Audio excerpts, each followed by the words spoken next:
चलिए जानते हैं आज की उत्तर प्रदेश की 25 फटाफट बड़ी खबरों को सिर्फ 10 मिनट में। पर अभी तक आपने इस चैनल को सब्सक्राइब नहीं किया है तो सब्सक्राइब कर दें। उत्तर प्रदेश के मुलियट से एक दिल दहला देने वाली घटना सामने आई है, जहां आवारा कुत्तों के झुंड ने एक बुजुर्ग व्यक्ति पर हमला कर दिया। यह पूरी घटना उनके पोते की आंखों के सामने घटी, जिसमें बुजुर्ग को बुरी तरह नोच डाला गया और उनका आधा शरीर कंकाल जैसा हो गया। घटना की जानकारी मिलते ही गांव में जबरदस्त हंगामा मच गया और ग्रामीणों में प्रशासन के प्रति गहरा आक्रोश देखा गया। स्थानीय लोगों ने आवारा कुत्तों की बढ़ती समस्या पर तुरंत ठोस कार्रवाई की मांग उठाई है। उत्तर प्रदेश की अयोध्या में राम मंदिर ट्रस्ट के सीईओ पद के लिए चल रहे इंटरव्यू में उम्मीदवारों से कुछ अनोखे और निजी सवाल पूछे जाने की बात सामने आई है। जानकारी के मुताबिक उम्मीदवारों से उनकी खान पान की आदतों और धार्मिक परंपराओं से जुड़े सवाल किए गए, जिसमें शराब सेवन, मांसाहार और जनेऊ धारण करने जैसे विषय शामिल रहे। इस चयन प्रक्रिया के तहत पूर्व आईएएस और आईपीएस अधिकारियों के साक्षात्कार लिए जा रहे हैं, जिनमें से अंतिम रूप से 3 नामों को शॉर्टलिस्ट किया जाएगा। उत्तर प्रदेश के नोएडा इंटरनेशनल एयरपोर्ट पर मौसम की पहली तेज बारिश ने ही प्रशासन की तैयारियों की पोल खोल दी। एयरपोर्ट परिसर में भारी जलभराव हो गया और अंडरपास में पानी घुटनों तक भर गया, जिससे आवागमन बुरी तरह प्रभावित हुआ। इस पूरे नजारे का एक वीडियो सोशल मीडिया पर तेजी से वायरल हो रहा है, जिसमें लोग पानी से गुजरते हुए नजर आ रहे हैं। इस घटना के बाद एयरपोर्ट की बुनियादी सुविधाओं और जल निकासी व्यवस्था पर सवाल खड़े होने लगे हैं। उत्तर प्रदेश की राजधानी लखनऊ से एक चौंकाने वाला मामला सामने आया है, जहां उज्बेकिस्तान की रहने वाली एक महिला को गिरफ्तार किया गया है। पुलिस के मुताबिक आरोपी महिला ने प्लास्टिक सर्जरी करवाकर अपना हुलिया बदला था और शहर में एक हाई प्रोफाइल सेक्स रैकेट संचालित कर रही थी। पुलिस ने इस पूरे नेटवर्क का पर्दाफाश करते हुए महिला को हिरासत में लिया है और मामले की गहराई से जांच शुरू कर दी गई है। इस रैकेट से जुड़े अन्य लोगों की भी तलाश जारी है। उत्तर प्रदेश में मानसून की भारी बारिश ने कहर बरपाना शुरू कर दिया है, जिसके चलते प्रदेश के 16 जिलों में बाढ़ का अलर्ट जारी किया गया है। उन्नाव में हालात इतने गंभीर हो गए हैं कि गलियों में नाव चलाने की नौबत आ गई है।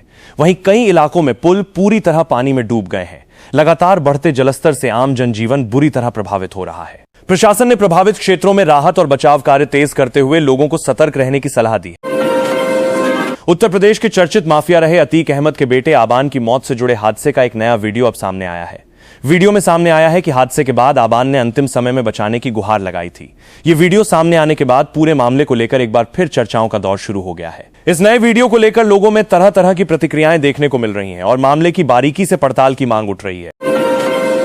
उत्तर प्रदेश के मुख्यमंत्री योगी आदित्यनाथ ने विपक्षी दलों समाजवादी पार्टी और कांग्रेस पर तीखा हमला बोला है। उन्होंने कहा कि इन दलों को प्रदेश में 4 बार सरकार चलाने का मौका मिला, लेकिन जनता के लिए ठोस काम करने में ये पूरी तरह विफल रहे। मुख्यमंत्री ने अपने संबोधन में विपक्ष की नीतियों पर तंज कसते हुए अपनी सरकार के कार्यों को जनता के सामने रखा। उनके इस बयान के बाद प्रदेश की राजनीति में एक नई बहस छिड़ गई है। उत्तर प्रदेश की अयोध्या नगरी में राम मंदिर ट्रस्ट के सीईओ पद के लिए चयन प्रक्रिया अब तेज हो गई है। इसके तहत पूर्व आईएएस और आईपीएस अधिकारियों के साक्षात्कार की शुरुआत कर दी गई है। इस प्रक्रिया में शामिल सभी उम्मीदवारों में से अंतिम रूप से केवल 3 नामों को ही शॉर्टलिस्ट किया जाएगा। ट्रस्ट प्रबंधन इस अहम पद के लिए सबसे उपयुक्त और अनुभवी व्यक्ति के चयन को लेकर पूरी गंभीरता से प्रक्रिया आगे बढ़ा रहा है। उत्तर प्रदेश का मौसम एक बार फिर करवट लेने वाला है। फिलहाल कई जिलों में उमस भरी गर्मी लोगों को बेहाल कर रही है। मौसम विभाग के मुताबिक 13 अगस्त से प्रदेश में एक बार फिर भारी बारिश का दौर शुरू हो सकता है, जिसके लिए अलर्ट जारी किया गया है। लगातार बदलते मौसम के मिजाज से आम जनजीवन प्रभावित हो रहा है। प्रशासन ने संभावित बारिश को देखते हुए एहतियाती कदम उठाने और लोगों को सतर्क रहने की सलाह दी है।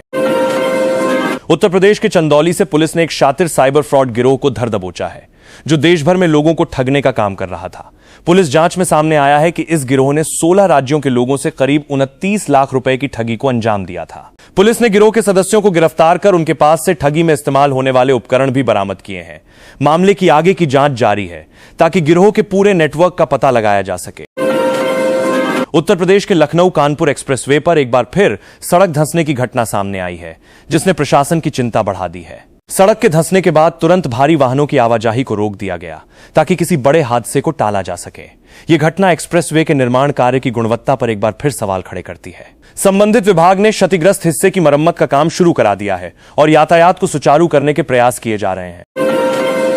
उत्तर प्रदेश के बलिया से एक दुखद हादसा सामने आया है, जहां एक पति पत्नी की गंगा नदी में डूबने से मौत हो गई। जानकारी के अनुसार दंपति रुद्राभिषेक की पूजन सामग्री का विसर्जन करने गंगा किनारे पहुंचे थे। इसी दौरान यह हादसा हो गया। स्थानीय लोगों और प्रशासन की मदद से दोनों के शवों को बाहर निकाला गया। इस दुखद घटना से परिवार में मातम का माहौल है और प्रशासन ने इलाके में सुरक्षा को लेकर सतर्कता बढ़ा दी है। उत्तर प्रदेश के पूर्वांचल क्षेत्र में पुलिस विभाग के भीतर बड़ी कार्रवाई देखने को मिली है। अवैध वसूली के गंभीर आरोपों के चलते 2 दरोगा और 4 सिपाहियों को तत्काल प्रभाव से निलंबित कर दिया गया है। वरिष्ठ अधिकारियों को शिकायत मिलने के बाद इस पूरे मामले की जांच शुरू की गई, जिसमें आरोप सही पाए जाने पर यह सख्त कदम उठाया गया। पुलिस प्रशासन ने साफ किया है कि विभाग में अनुशासनहीनता और भ्रष्टाचार बर्दाश्त नहीं किया जाएगा। उत्तर प्रदेश में परीक्षा के दौरान नकल कराने वाले एक संगठित गिरोह का बड़ा खुलासा हुआ है, जिसने सभी को हैरान कर दिया। जांच में सामने आया कि नकल कराने के लिए कान में छोटी डिवाइस और अंडरवियर में ब्लूटूथ उपकरण छिपाए जाते थे। गिरोह परीक्षा पास कराने के बदले 6 लाख रुपए तक का सौदा तय करता था। इस पूरे नेटवर्क का भंडाफोड़ होने के बाद संबंधित अधिकारियों ने जांच तेज कर दी है और दोषियों के खिलाफ सख्त कार्रवाई की तैयारी की जा रही है। उत्तर प्रदेश के जेवर एयरपोर्ट पर हुए जलभराव को लेकर पूर्व मुख्यमंत्री अखिलेश यादव ने सरकार पर तीखा तंज कसा है। उन्होंने सवाल उठाते हुए कहा कि क्या अब एयरपोर्ट परिसर में भी नाव चलाने की नौबत आ जाएगी। यह बयान एयरपोर्ट पर जलभराव के वीडियो वायरल होने के बाद आया है, जिसने प्रशासन की तैयारियों पर सवाल खड़े कर दिए थे। इस बयान के बाद प्रदेश की राजनीति में विकास कार्यों की गुणवत्ता को लेकर एक नई बहस शुरू हो गई है। उत्तर प्रदेश में आवारा कुत्तों का आतंक लगातार बढ़ता जा रहा है, जिसे लेकर लोगों में डर का माहौल है। मेरठ में हुई दिल दहला देने वाली घटना के बाद ग्रामीणों का गुस्सा फूट पड़ा और उन्होंने प्रशासन के खिलाफ जोरदार प्रदर्शन किया। ग्रामीणों ने आवारा कुत्तों की समस्या के स्थायी समाधान की मांग करते हुए प्रशासन से तत्काल कार्रवाई की अपील की है। इस प्रदर्शन के बाद संबंधित विभाग पर समस्या के समाधान के लिए दबाव बढ़ गया है। उत्तर प्रदेश के संत कबीर नगर में मुख्यमंत्री योगी आदित्यनाथ ने विकास कार्यों को लेकर एक बड़ा कार्यक्रम आयोजित किया। इस दौरान उन्होंने 684 करोड़ रुपए की लागत वाली 201 परियोजनाओं का लोकार्पण और शिलान्यास किया। मुख्यमंत्री ने इस मौके पर क्षेत्र के विकास को लेकर सरकार की प्रतिबद्धता दोहराई। इन परियोजनाओं के पूरा होने से क्षेत्र की बुनियादी सुविधाओं में सुधार होने की उम्मीद जताई जा रही है, जिससे स्थानीय लोगों को सीधा लाभ मिलेगा। उत्तर प्रदेश के गोरखपुर में देशभक्ति के जज्बे से सराबोर एक भव्य तिरंगा यात्रा निकाली गई। इस यात्रा में बड़ी संख्या में युवाओं ने उत्साह के साथ भाग लिया और पूरे माहौल में देशभक्ति के नारे गूंजते रहे। कार्यक्रम के दौरान लोगों में गजब का जोश देखने को मिला, जिसने पूरे इलाके को राष्ट्रभक्ति के रंग में रंग दिया। इस आयोजन ने शहरवासियों में एकता और देश प्रेम की भावना को और मजबूत करने का काम किया। उत्तर प्रदेश की अयोध्या में राम मंदिर ट्रस्ट में कथित डोनेशन घोटाले को लेकर पूर्व मुख्यमंत्री अखिलेश यादव ने सत्तारूढ़ भाजपा पर सीधा हमला बोला है। उन्होंने आरोप लगाया कि पार्टी इस पूरे मुद्दे पर बहस से बचती नजर आ रही है। इस बयान के बाद प्रदेश की राजनीति में एक नया विवाद खड़ा हो गया है और दोनों पक्षों के बीच बयानबाजी तेज हो गई है। इस मुद्दे को लेकर आने वाले दिनों में और सियासी हलचल बढ़ने के आसार हैं। उत्तर प्रदेश के सहारनपुर से एक रोंगटे खड़े कर देने वाली घटना सामने आई है, जहां एक कार नदी की तेज धार में बह गई। हादसे के वक्त कार में सवार लोग बाल बाल बच निकले, जिससे एक बड़ा हादसा टल गया। स्थानीय लोगों की मदद से समय रहते सभी सवारों को सुरक्षित बाहर निकाला गया। इस घटना ने नदी किनारे बनी सड़कों की सुरक्षा व्यवस्था पर सवाल खड़े कर दिए हैं और प्रशासन से एहतियाती कदम उठाने की मांग की जा रही है। उत्तर प्रदेश सरकार की एंटी भू माफिया टास्क फोर्स की एक रिपोर्ट सामने आई है, जिसने प्रदेश में जमीनों पर कब्जे की गंभीर तस्वीर उजागर की है। रिपोर्ट के मुताबिक अब तक 5229 अवैध कब्जे चिन्हित किए गए हैं। सरकार इन अवैध कब्जों को हटाने और भूमाफियाओं के खिलाफ सख्त कार्रवाई करने की दिशा में लगातार काम कर रही है। इस मुहिम के जरिए सरकारी और निजी जमीनों को अतिक्रमण से मुक्त कराने का प्रयास तेज किया गया है। उत्तर प्रदेश के बहराइच की बेटी स्नेहा ने अपनी मेहनत से पूरे जिले का नाम रोशन कर दिया है। उन्होंने परमाणु ऊर्जा विभाग में वैज्ञानिक अधिकारी के पद पर चयनित होकर यह बड़ी उपलब्धि हासिल की है। स्नेहा की इस सफलता से परिवार और क्षेत्र के लोगों में खुशी की लहर दौड़ गई है।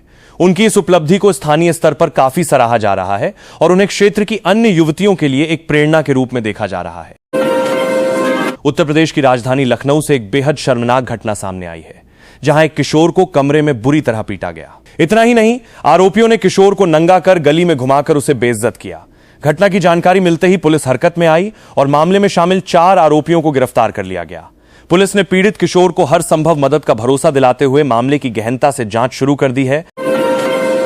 उत्तर प्रदेश के प्रयागराज में एसटीएफ ने एक बड़े गिरोह का पर्दाफाश करते हुए महत्वपूर्ण सफलता हासिल की है। यह गिरोह ऑनलाइन गेमिंग ऐप के जरिए लोगों से अवैध सट्टेबाजी कराने का काम कर रहा था। एसटीएफ की टीम ने सूचना के आधार पर कार्रवाई करते हुए गिरोह के सदस्यों को गिरफ्तार किया है। पुलिस अब इस बात की जांच कर रही है कि इस अवैध कारोबार से गिरोह ने अब तक कितनी बड़ी रकम अर्जित की है और इसमें और कौन कौन लोग शामिल हैं।